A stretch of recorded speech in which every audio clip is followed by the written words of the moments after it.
All right, so I hear you guys wanted part two of psychological laws to help build deep friendships. Well, here we are.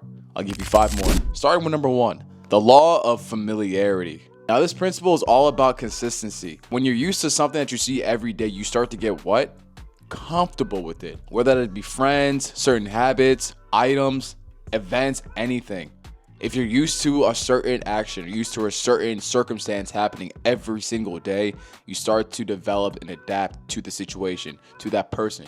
And when you're able to conquer that, you'll feel a lot more comfortable with that person or whoever you're with or whatever situation that you're going through. Now let's apply this to friendships. The more often we see a person or interact with someone, like a coworker that you see every day, you're more likely to feel connected with them because you established a relationship right then and there. To you, they're that person that you say hi to every morning while you go get your coffee in the break room. Or potentially someone that you see in the cafeteria if you're at school. Or someone you just see in the study hall at a certain time. You being in the same place at the same time with that person helps develop a connection.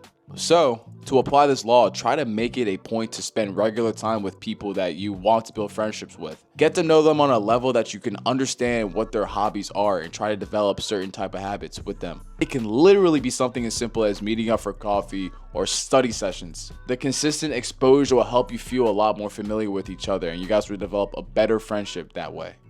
Apparently my mic needs to charge, so ignore the charging cable to the mic. Number two, the law of association. This is similar to the law of familiarity. This is all about linking yourself to positive experiences. I've said this multiple times. I'm going to say this until the day I die, probably. It is when someone associates you with something positive, with a good time, they are more likely to want to keep you around.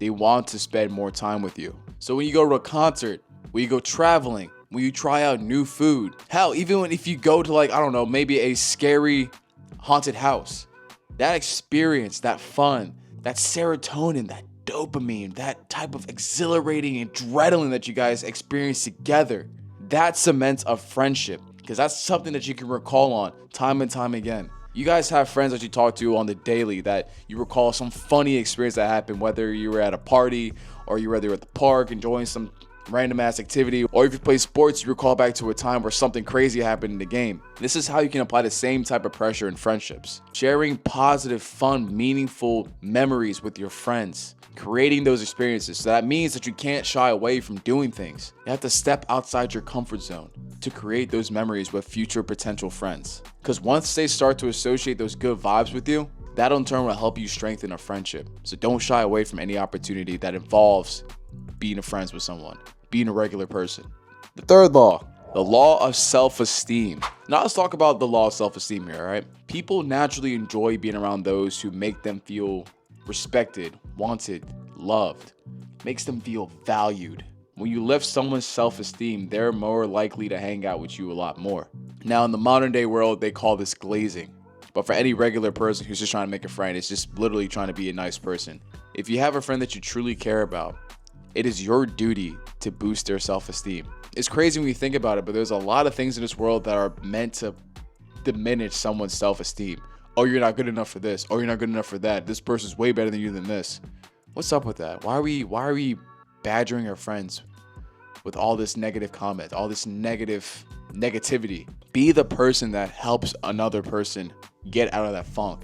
Be the person that encourages the weak and help them feel that they can be the best version of themselves. You don't have to glaze, just compliment them on something that they did.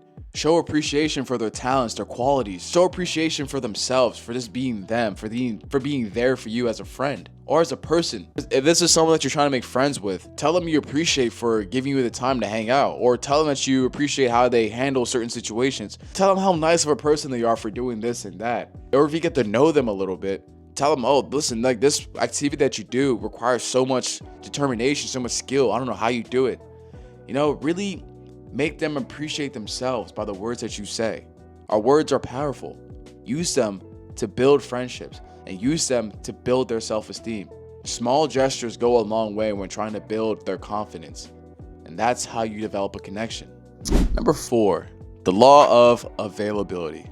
This one I am still working on to this day. The idea here is that people are most likely able to form relationships and connections with those who are either physically and emotionally available. Now, if you're a very busy person, this could be a challenging thing for you. And the thing is in your head is that you don't think that you're being ignorant to another person based on your schedule, but to the person who you're trying to be friends with or a potential friend already, they might feel a certain way. They might think that you're avoiding them when in reality, you're just really busy. But the truth of the matter is that you have a friend, you have a responsibility, and you have to be aware that certain actions may elicit some type of connotation, some type of preconceived notion within that person about you. So try to make sure that you're available for your friends, especially when they need it. Not just for big moments, but for small ones too. You know, everyone needs a friend to talk to like relay information to. Truthfully, I'd be ignorant to that, and I'm working on that right now. But the fact that I'm telling you this shows that this happens to a lot of people, and they may not even realize it. With the way social media is right now, everyone's starting to be in their own bubble. They don't want to make friends anymore. They don't even care about their friends because they're just gonna talk about it maybe through social media, or they might just see it when it's too late. Not to get off topic here, but being there for a quick call, responding to messages consistently, you know, being there for people. You have 24 hours throughout the day. It doesn't take a lot of effort just to reply back. It takes like 5 seconds max to send a text back. Carve out 10 minutes a day just to call a friend. Show them that you're someone that they can rely on in times of need, because that availability builds a sense of trust and comfort that's essential for the essence of a friendship.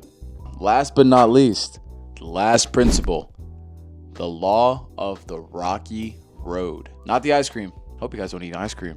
It's nasty. Law of the rocky road. This one is about going through challenges together, okay? So similar to the law of association, but a lot more intense. This one can be applied to anyone who's on a team, or say you're in the military together, or if you're pledging in a frat. When we face tough times with someone else, it builds a deeper and more resilient connection because you guys have experienced probably one of the most hardest times of your lives together. And that's a memory that you guys can go reconnect on, talk about for ages. You're gonna have conversations like, wow, dude, I cannot believe we went through that shit together, man. Seriously, we were almost about to die.